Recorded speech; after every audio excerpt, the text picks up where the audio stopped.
Serialas nerekomenduojamas nepilnamečiams. Kai sutemdavo, sargai bijodavo čia užeiti. Jis norėjo mane užmušti, bet mes užmušėm jį. Jį stipriai sumušė. Savo problemas galiu spręsti pats. Už grotų.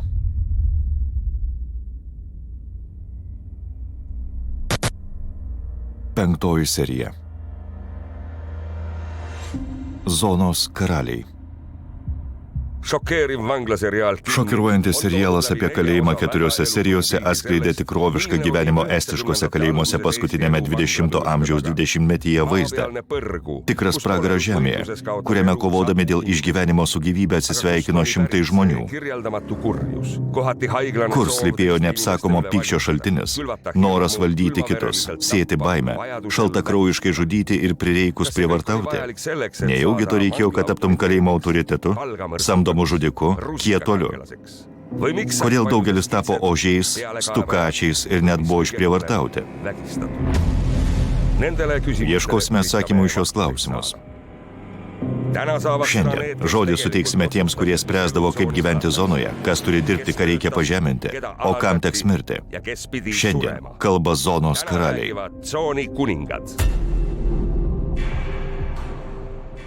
90-aisiais prasidėjo muštynės, žudynės. Į ligoninę patekdavo apie 90 žmonių per mėnesį ir lavonų tais laikais tikrai netrūkdavo. Norėjo pastatyti tave į vietą. Jei kelis kart gavai į dantis, paėmė iššluotą arba nudirbai kokį nors darbą, daug buvo variantų. Vadinasi, parodai, kad esi silpnas ir niekas tavęs negerbs. Taip ir liksi ant žemiausio laiptelio. Bet jei pasipriešinai, nesutikai su jų reikalavimais, tave priims kaip savą. Pirmame ir antrame skyriuje buvo pedofilai, prievartautojai ir iškrypėliai. Juos labai saugojo. Į pirtį ir į valgyklą jie eidavo su specialaus konvojaus palyda.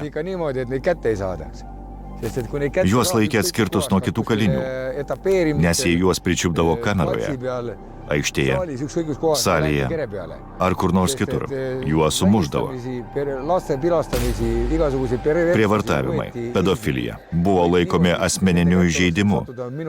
Jų aukomis galėjo tapti mano žmona, mano mama, mano vaikas. Šios mūsų laidos veikėjai 2013-aisiais Mūrų kalėjime prieš jį uždarant buvo pakilę į pačią hierarchijos viršūnę. Kartu sudėjus, jie kalėjime prasidėjo daugiau nei 100 metų. Aleksandras Kvitko, pravardę Kūjis, į Mūrų kalėjimą atvažiavo iš Rusijos. Jį pasodino už sumušimą. Pravardę gavo dėl savo rankos. Vėliau pakalbėsime apie tai, kodėl jo ranka tokia ir kiek žmonių jį išsiuntė į kitą pasaulį. Kaip tampama autoritetu. Kai aš ten atėjau, buvo tokia sistema. Buvo daromas žiaurus spaudimas. Zonoje kaliniai buvo suburti į tvarkos palaikymo grupelės.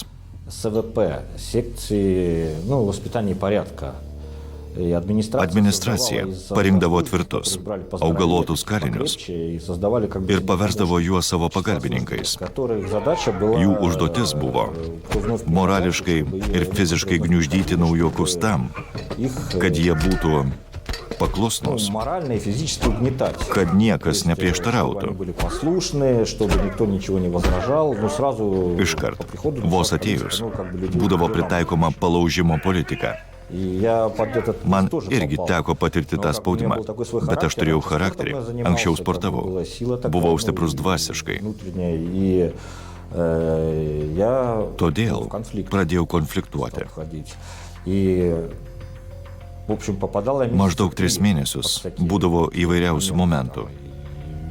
Mane ir mušė, ir į karcerį sodino. Atsikabino tik po 3 mėnesių. Po to, kai papuoliau į medicinos punktą, su sulaužyta nosimi, iš nosies tyrojo kaulas. Gavau stipriai. Po to Nuo manęs atstojo, bet 3 mėnesius teko gyventi nuolatiniai įtampoje. Ar smarkiai mušė? Taip. Visa tai vyko su administracijos palaiminimu, bet vykdė specialiai atrinkti kaliniai. Jie gaudavo privilegijų ir lengvatų už tai, kad nusodintų zekus, nuteistuosius, kad jie paklustų.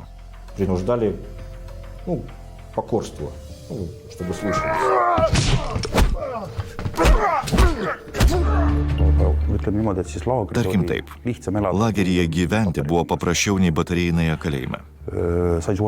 Ten galėjai daugiau pabendrauti, lageryje matydavai, kas priklauso kokiai grupiai. Kalėjime buvo įvairių grupių. Pavyzdžiui, gaidžiai ir rožiai turėjo savo grupę. Normalūs žmonės gyveno savo gyvenimą, darbininkai savo.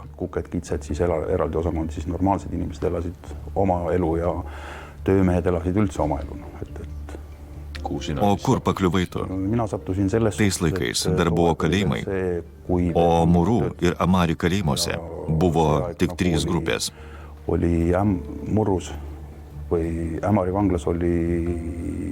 Aš patekau į 3. grupę. Amari tuo metu nebuvo gaidžių grupės. Teko įrodinėti, kas esi? Ne. Aš batarėjinėje kalėjime atsėdėjau kaip normalus žmogus ir į zoną toks atėjau.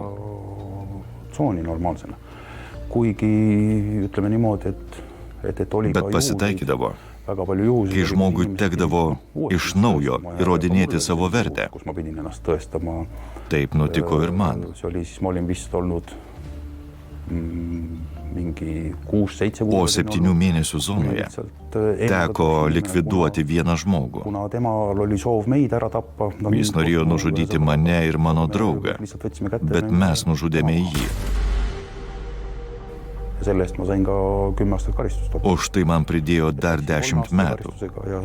Iš pradžių gavau 3 metus, bet galiausiai atsidėjau 13. Jei patekdavai į kalėjimą ilgam, negalvodavai, kad nori rytoj išeiti į laisvę. Norėdavai išgyventi.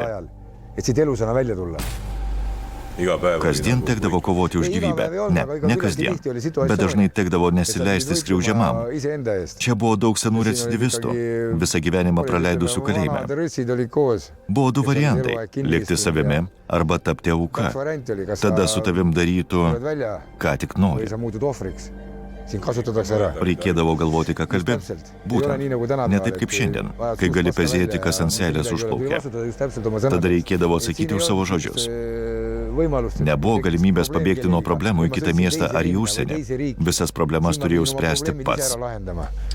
Ir eiti nebuvo kur. Nebuvo tokios galimybės. Kai čia apsiprasdavai, gyvenimas neatrodydavo toks baisus. Buvo čia ir savų džiaugsmų, ir savotiškų paslapčių.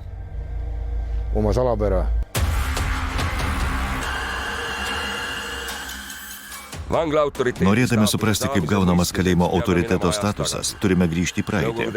Tarybų sąjungos laikais Estijoje galiojo vagių įstatymai. Apie juos mes jau kalbėjome. Recidivistai, tiek kalėję Rusijoje, tiek Estijoje prisimena, kad atsiradus naujai Estijos valstybei, estų kalėjimuose padėtis tapo baisesnė nei rusų. Kodėl taip nutiko? Naujoje valstybėje buvo nustatytas aiškus kursas.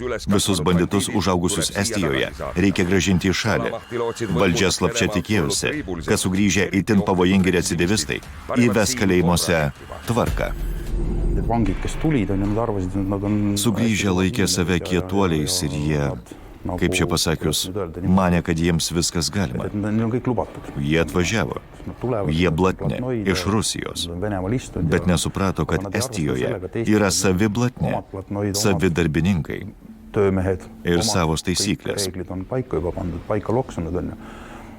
Jei kas nors atvykęs iš Rusijos reikalaudavo kambario, jis siųsdavo ant 3 raidžių. Negausi šito kambario. Tam, kad čia gyventum, turi ką nors daryti. Parodyk, kas tu. Gal Rusijoje sėdėjai ožių zonoje, niekas nežino. Prasidėjo muštynės ir žudimai.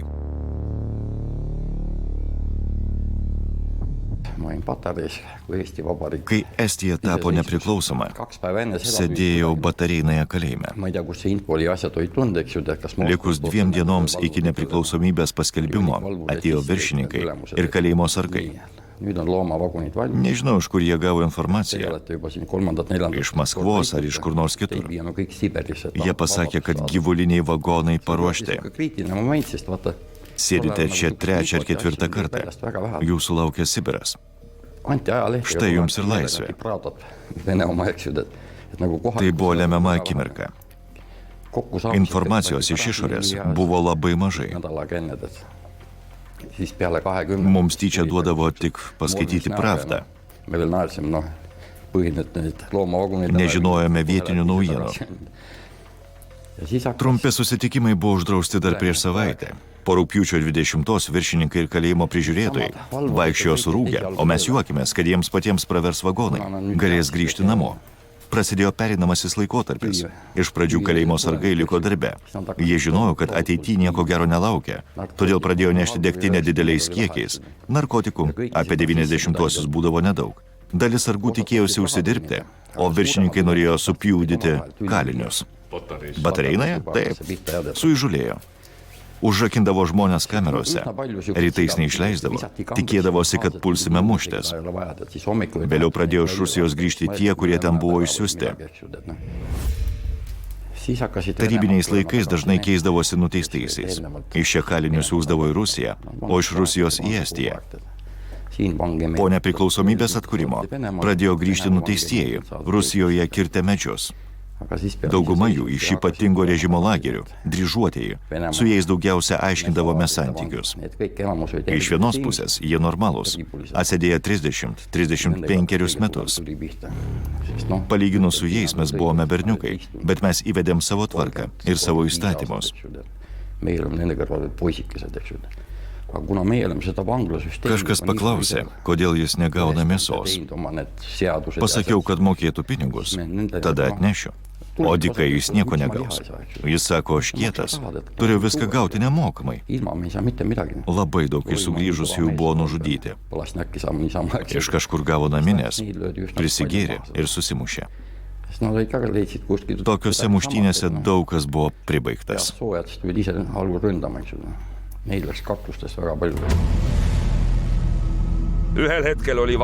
Ateidavo metas, kai turėdavai tapti žiaurus, kitai buvo neįmanoma. Toks žiaurus, kad įjungsime papildomą cenzūrą žiūrovams, pamiršusiems tokius dalykus. Taip žmogus tapdavo zonos karaliumi.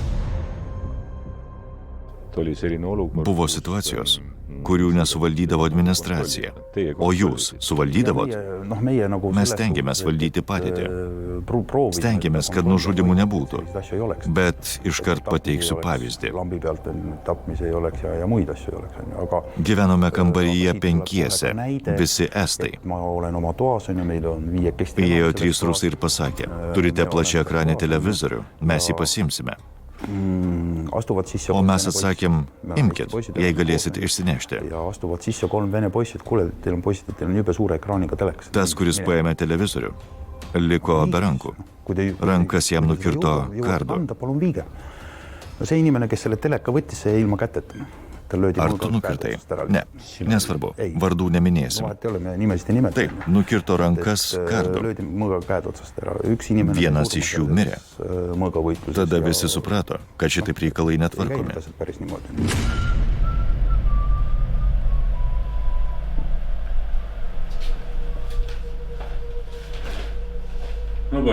Ei, vyrai, geras televizorius, aš paimsiu. Imk.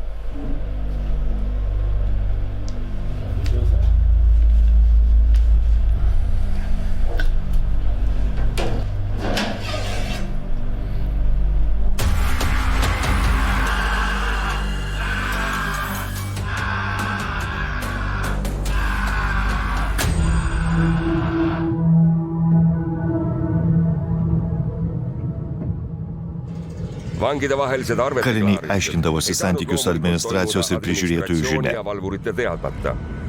Dažnai susirėmimuose dalyvaudavo ir patys prižiūrėtojai. Jie netgi provokuodavo žudynės. Tikriausiai dauguma žiūrovų tą jau suprato.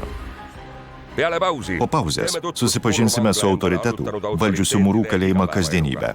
Buvo kambarys su židiniu, 2 miegamieji. Kaip pasikeitė kalėjimas po to, kai jam pradėjo vadovauti nauji pažangus vadovai estai, vėliau patekė į teismą. Jei žmogus eidavo paimti prekės, jį sušaudydavo.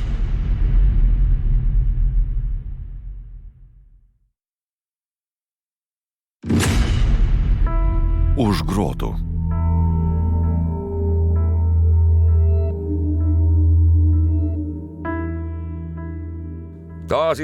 Nepriklausomybę atgavusi Estija sukūrė savo kalėjimų kultūrą.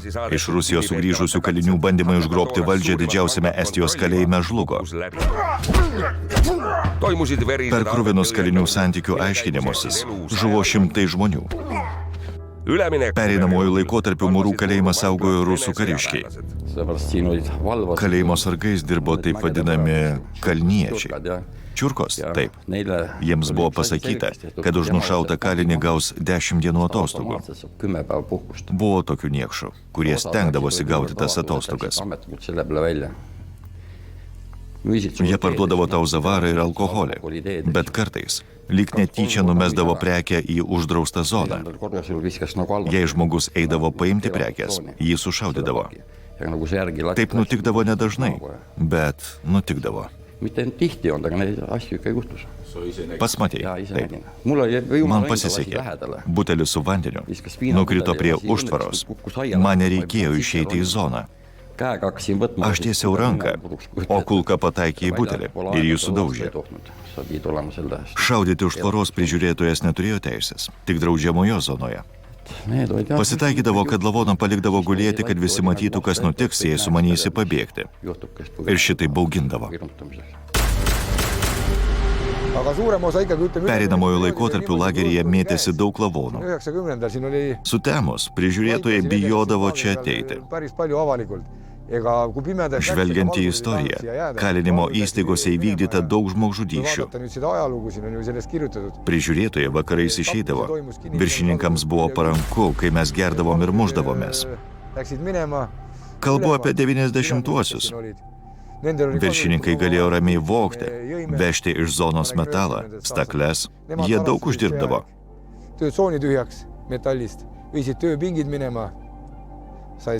O apie nužudimus niekas viešai nekalbėjo. Tarybiniais laikais apie tokius dalykus daug nekalbėdavo. Jei ką nors nužudydavo, būdavo užrašoma širdies yda ar panašiai. Apie tai nekalbėdavo. Nužudimų pasitaikydavo tiek tarybiniais laikais, tiek pereinamojų laikotarpiu. Dauguma jų buvo pridengti sveikatos sutrikimais. Estų laikais prižiūrėtojai pasikeitė, bet kalinius palaužti jie bandė sovietiniais metodais. Duok kaliniams kuo daugiau degtinės. Nusitašę, jie patys išsižudys. Šis metodas suveikė. Vidinių neramumų išdava 10 lavonų. Kiek tiksliai? Niekas šito nežino. Pateiksiu gerą pavyzdį, kai buvo saugomas kalėjimas iš išorės. Ryte, 10, kažkuris iš valdininkų atėjo į darbą, nors galėjo ir neateiti. 4 valandą po piet visi dingo. Kalėjime neliko nė vieno prižiūrėtojo. Nežinau, ar taip nusprendė valdžia ar patys prižiūrėtojai, bet pirmą kartą sėdintiems atvežė didelį kiekį Royal spirito ir mechukati koncentruoto sirupo. Pamena tokį?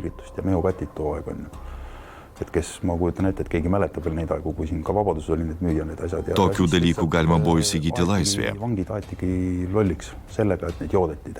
Kalinius nugirdė. 90-aisiais prasidėjo muštynės, prasidėjo žudynės. Į ligoninę patekdavo apie 90 žmonių per mėnesį. Tais laikais zonoje kiekvienam žingsnėje galėjai sutikti įkaušusį kalinį. Tik tie, kurie buvo stiprus, suprato, kad vadovybė bando taip įvesti tvarką, todėl liko gyvi. Zonoje atsirado grupuotės, kurioms reikėjo lyderių.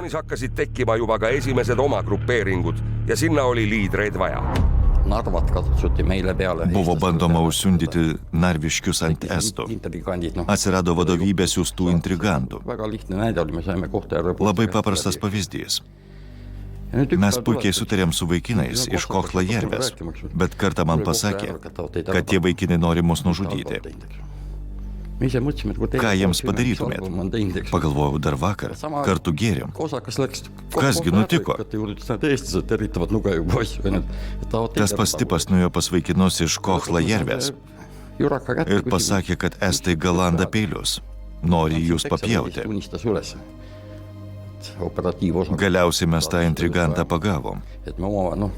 Šiek tiek įkrėtėm, jis prisipažino, kad jį siuntė operatyvinis skyrius, kad mūsų pjudytų. Mūsų buvo po 20 žmonių iš abiejų pusių.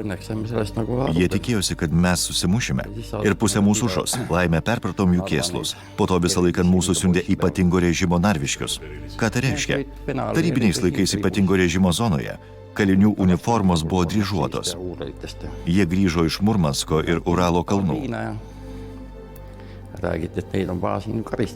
Jiems duodavo porą butelių degtinės ir pasakydavo, kad mus reikia nubausti. Jie ir ateidavo. Jie spėjo užmušti porą žmonių, bet dauguma jų patys žuvo. Valdžia pradėjo suprasti, kad šitaip tęstis negali. Artimiesiams žuvusiųjų palaikų netiduodavo. Jei ir suteikdavo informacijos, tai tik labai lakoniškos. Po nepriklausomybės atkūrimo atėjo ramūs laikai. Valdžia zonoje buvo pasidalinta. Kalėjimo autoritetai pradėjo patys vadovauti ir palaikė zonoje tvarką. Automobiliai su degtine į kiemą nevažiuodavo, bet autoritetų kamerose degtinės netrūkdavo, kaip ir anksčiau. Zonos valdovai pradėjo patogiai kurtis. Paigas oli see asi niimoodi. Reikalai buvo tvarkomi taip. Laagri vaataja. Buvo zonos prižiūrėtojas, palaikęs ryšį su išoriniu pasauliu. Jis gaudavo paramą pinigais arba daiktais. Jei prireikdavo drabužių, produktų ir taip toliau. Siis tulid ju platnoid. Po to reikiavosi blatnieji ir jų padėjėjai, frajeriai. Po to mužikai ir žemesnieji, pedikai, gaižiai, ožiai ir taip toliau. Savo padėtį gali įvardinti?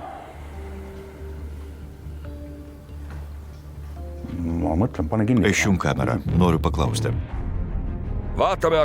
Susipažinsime su padėtimi vietoje, Mūrų kalėjime, kur prieš 30 metų įvyko šie įvykiai. Ekskursija praveš žmogus, kurio sąžinė slegia ne vienas nužudymas, įsikovojęs vietą kalėjimo hierarchijos viršūnėje. Tai legendinė 5. Mūrų kalėjimo zona. Kus sellist masti kinnipeetavad ennast sisse olid seadnud. Čia buvo 5. gyvenamasis blogas, apie kurį daug rašė laikraščiuose. Čia buvo belaidis internetas. Ten toliau namas? Taip, namas. Ten nuomojom butą, kuriame buvo internetas. Maršrutizatorius buvo ant palangės. Iš ten gaudavom signalą. Netiühendust. Zonoje veikia internetas. Juo naudojausi ne tik aš. Visi, kas norėjo. Vähegi tahtmist ja viitsimist oli. Kõigil olid olemas. Elasime toas nagu ühes peres. Gyvenome kaip šeima apatinėme kalėjimo barako aukšte. Siis vangla barakist oli üks korrus, kus meil oli tuba. Galima sakyti, turėjome butą su miegamoju. Įeini, kairėje vonia, dušas. Buvo kambarys su židiniu, 2 miegamieji. Kambariuose gyveno iki 3 žmonių. Buvo ir treniruočių salė su įranga. oma trennisaal isiklik nagu koos. Iš salės galėjai patekti į lauką. Jei norėdavai daryti atsispaudimus ar prisitraukimus, buvo kopėčios laipiojimui ir šiaip. Viskas, ko reikia. Sportinio inventoriaus turėjome daug. Buvo motyvuoti užsiimti pozityvę veiklą. Positiivsete tegevustega olema.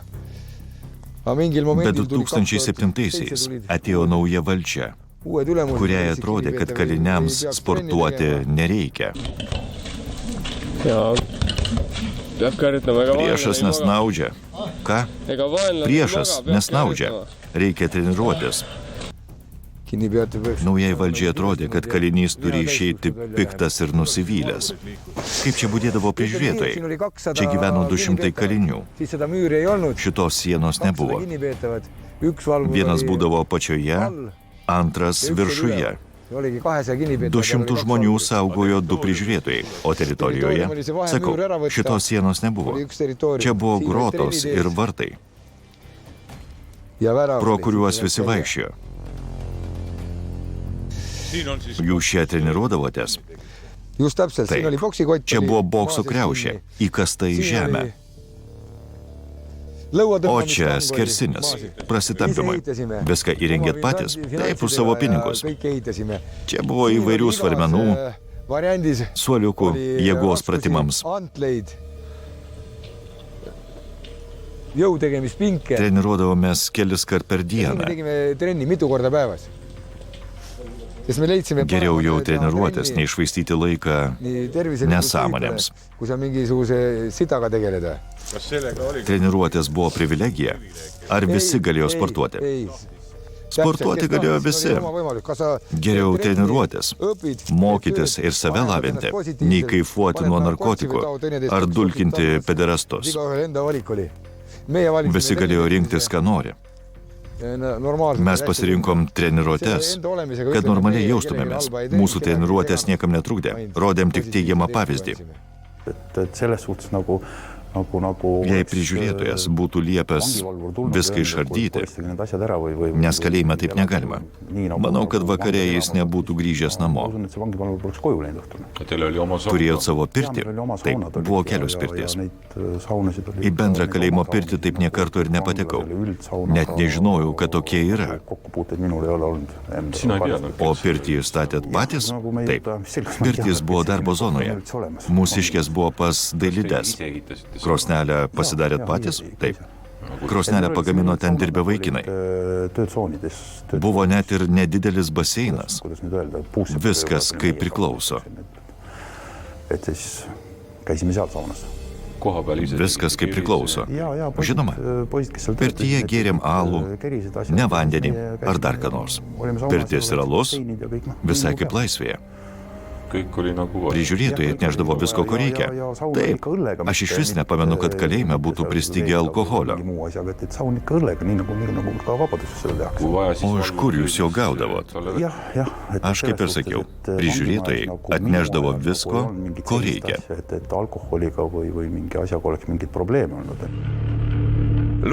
Visi supranta, kad lagerio vadovybė žinojo apie prabangų kalinių gyvenimą. 2006-aisiais prasidėjo didelė valstybinė operacija prieš Mūrų kalėjimo valdžią, siekiant iššauti su šaknimis autoritarinį lagerio režimą ir užbaigti palaidą gyvenimą. Tuo metu Estijos žiniasklaidoje pasirodė straipsniai apie privilegijuotą vienos grupuotės gyvenimą Mūrų kalėjime. Savadarbės sporto salės, dviračių žygiai po vaizdingas vietovės, nežaboti vakarėliai kamerose. Visos šventės ir gimtadieniai buvo švenčiami prie nukrauto šventinio stalo. Tokias kalinių gyvenimo sąlygas matėme tik filmuose apie kolumbiečio narkobarono Pablo Escobaro gyvenimą kalėjime.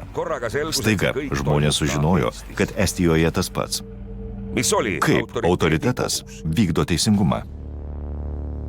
Väga lihtne näide. 2 inimest mängivad kaarte. Paprastas pavyzdys.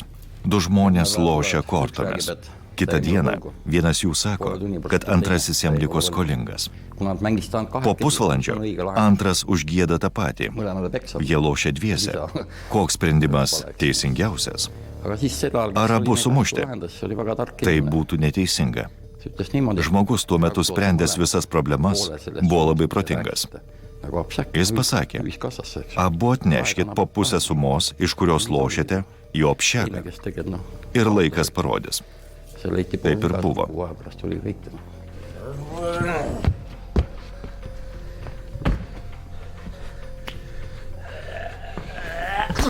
Asi lahenes nii ära lihtsalt, et ei pidanud. Ta, kuris iš tiesų pralošė, po poros savaičių rado praktiškai suluošintą. Taip klausimas ir išsisprendė. Nereikėjo nieko įžeidinėti. Sunku kalbėti, nes kalėjimas kaip valstybė valstybėje, bet visuomenė buvo užspausta ir iškilti galėjo tik teisingi, išmintingi ir sugebantis spręsti problemas. aga kord iga pidu saab otsa. Viskam ateina pabaiga, taip pat ir gyvenimui Mūrų kalėjime. Kai buvo sulaikyta valdžia ir autoritetai, kalėjimo sistemoje prasidėjo permainos. Hakkasid muutused toimuma ka vanglasüsteemis. Po pertraukos išgirsime, ką galvoja autoritetai, apie jų mėgstamų viršininkų sulaikymą ir apie sistemos sugriovimą. Juhtide kinnipidamisest ja süsteemi lõhkumisest. Po to paaiškėjo, kad su direktoriais ir saugumo darbuotojais buvo pasielgta niekšiškai. Liikmete vastu täielikult avatud. Susipažinsime su Harku moterų kalėjimo autoritete, kurios sąžinę slegia 2 nužudymai.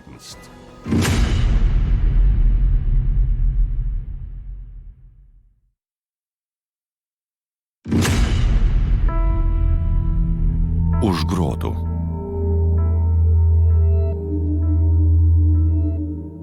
Jaunai valstybei be didelių kalėjimo rūmų ir Taline reikėjo ir atskiro kalėjimo moterims. Vika pasuko nusikalstamų kelių būdama 12. 3/4 iš jai skirtos 22 metų bausmės jie atliko Harku už 2 žiaurius nužudymus. Pirmą kartą jį nužudė būdama 18. Autoritetų dėka gyvenimas moterų kalėjime buvo dar blogesnis nei vyrų. Tarp kalėjimo sienų nėra vietos empatijai. Būdavo taip, kad ramiai sėdi, nieko nedarai, nepažeidinėji, gerai elgiesi, bet tave gali iškviesti operatyvininkas ir pasakyti, aha, kažkodėl ramiai sėdi. Šiaip, ne už nieką, bandai pasitaisyti, bet tau neleidžia, nes jiems neįdomu. Kai nėra darbo, kai ramu, jie pradėdavo provokuoti skandalus, regzti intrigas tarp kalinių.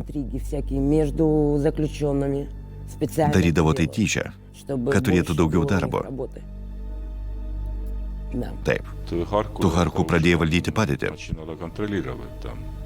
Buvo ir taip. Kalinės tavęs klausė. Taip klausė. Buvai autoritetas. Taip, tam tikrą prasme. Kokius nesutarimus tekdavo spręsti?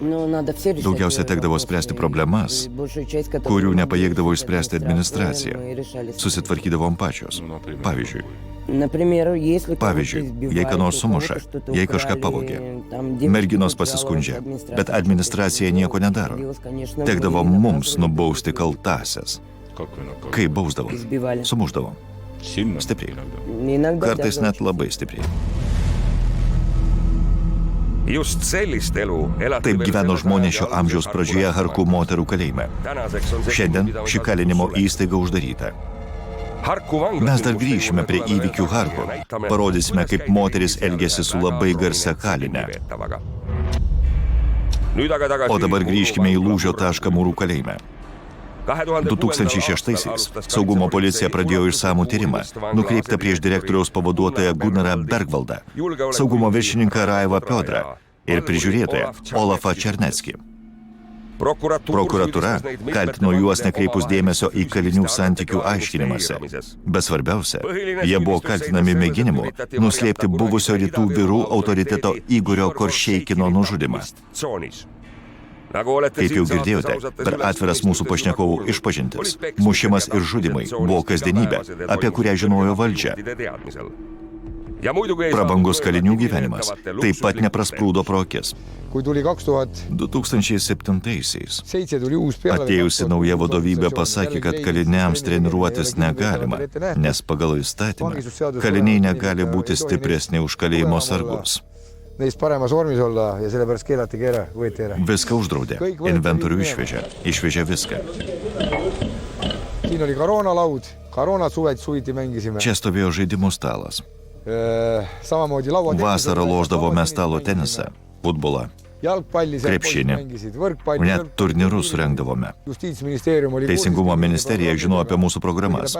Nors vėliau viską neigė ir sakė, kad viską padarėm savavališkai. Neva kaliniai buvo susitarę su administracija, bet tai netiesa. Iš tiesų Teisingumo ministerijoje apie viską žinojo, taip pat ir apie dviračių žygius ir koncertus. Samamoodi koncertis, mis siin toimus. Šioje drėgnoje Mūrų kalėjimo kameroje už lošimų stalo sėdo 2 kameros draugai – zonos karaliai. Nardai buvo vienintelis leidžiamas stalo žaidimas. Karaliai savo nuomonės apie auksinį laiką Mūrų kalėjime nepakeitė. Jie iki šiol simpatizuoja buvusiai vadovybei. Savo laiku šitas žaidimas buvo labai garsus. Kiek žmonių pralošė visą savo turtą. Būdavo muštynių. Vieni laikė save asais, bet ne visada pasisekdavo. Žinoma, galima buvo apšmeižti kitus, bet jei tave pagaudavo, tekdavo atsakyti. Nevalia buvo kliūti. Labai konkretu. Žaidžiant nardais galima sukčiauti, išgręžti skylutę.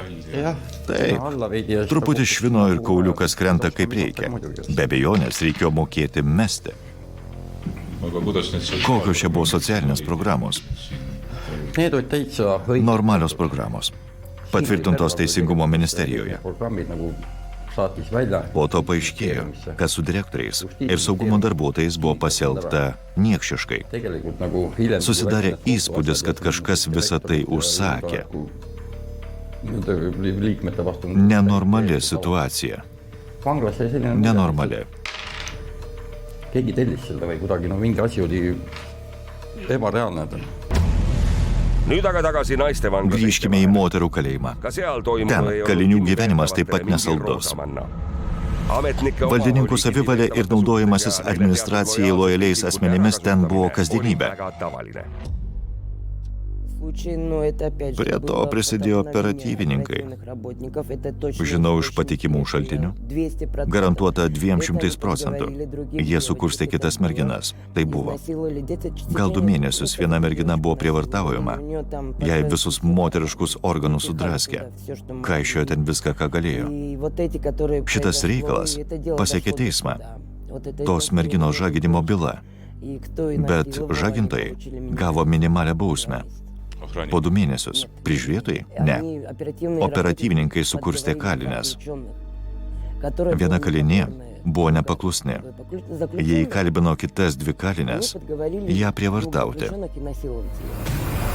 Harku moterų kalėjime buvo daug garsių moterų, kurių bausmės atkreipė visuomenės dėmesį. Kalėjimas buvo laikina vagių, narkotikų prekeivių ir užkietėjusių žudikių prieglauda.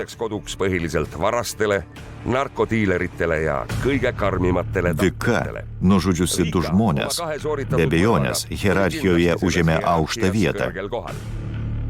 Prieš pat valstybės įkūrimo dieną, 2015-aisiais, įvykos kamerą įkėlė šviesiaplaukę moterį.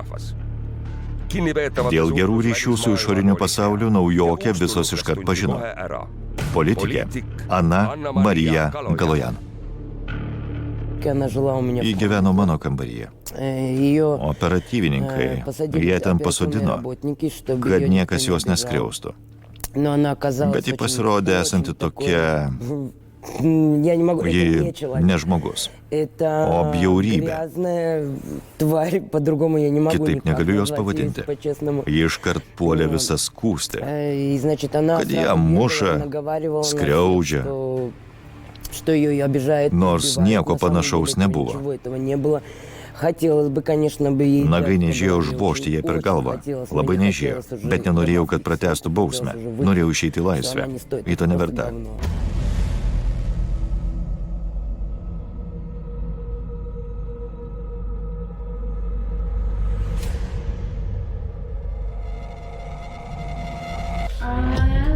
O kur mano lova?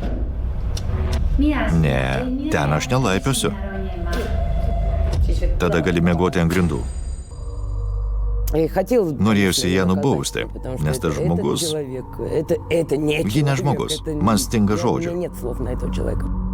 Vangid räägivad, et Kalinės pasakojo, kad Galojan laisvėje gyvenusi glamūrinį gyvenimą iš tiesų buvo nevala. nüüd korraga oli Taigi autoriteto kameroje gyveno blondinė, nemėgusi praustis. Ta ei armastanud. Tekdavo pyktis, nes įmiegojo virš manęs, viršutinėme gulte. Jis smirdėdavo. Tekdavo imti ją už rankos ir vesti į prausyklą, kad ji susitvarkytų. Įsiskalbtų kelnaitės, nusipraustų. Vietoj to, kad rašytum skundus valdžiai, geriau nusipraustum. Nuo tavęs dvokia taip, kad nėra kuo kvepuoti. Jei kas nors nepatinka, kraustykis kitur. Ačiū už dėmesį.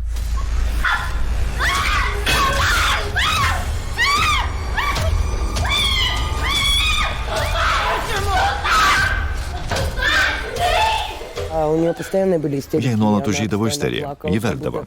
Jei nė žodžio negalima buvo pasakyti, nes ji karalienė. Ji tokia pat kalinė kaip ir mes. Tuo metu ji nebuvo už nieką geresnė. Ji buvo su tokia pat uniforma, tokia pat kalinė ir turėjo kalėti tokiomis pat sąlygomis. O galima buvo ją bausti. Ne, nubausti jos negalėjom, nes operatyvininkai mus perspėjo. Negalima liesti, negalima. Nė pirštų paliesti, negalima, nes lauktų labai griežtos bausmės. 2011 pabaigoje teismas išteisino direktoriaus pavaduotoją Gunarą Bergvaldą ir saugumo viršininką Raivą Piodrą. Tokį sprendimą teismas priėmė dėl to, kad saugumo policijos tyrimas buvo neišbaigtas. Tačiau jų gyvenimas ir karjera buvo sužlugdyti. Šiandien kalėjimo hierarchija visiškai sunaikinta. Vyrai, kurie viską matė ir viską išgyveno, dažnai susiduria su atvejais, kai kaliniai stengiasi pasirodyti geresni nei kadaise buvo. Siaubingos istorijos tęsiasi. Pakalbėsime apie vieną baisiausių kalėjimo kumščių. Matysit atviras žudikų išpažintis. Nukretėm jį 220 voltų. Jis atsipeikėjo ir toliau tvirtino, kad mušė žmoną. Pritaikėme seną triuką. Kilpą ant kaklo. Kas pastumėjo žudyti ir ką po to jautė? Nežinau, kaip apibūdinti tą jausmą. Reikia pačiam patirti. Iš tikrųjų, nužudyti žmogų nėra lengva. Tai gan sudėtinga. Aš tam ryžausi tik po ilgų apmąstymų. Žudyk arba nužudys tave. Mes buvome greitesni ir likome gyvi.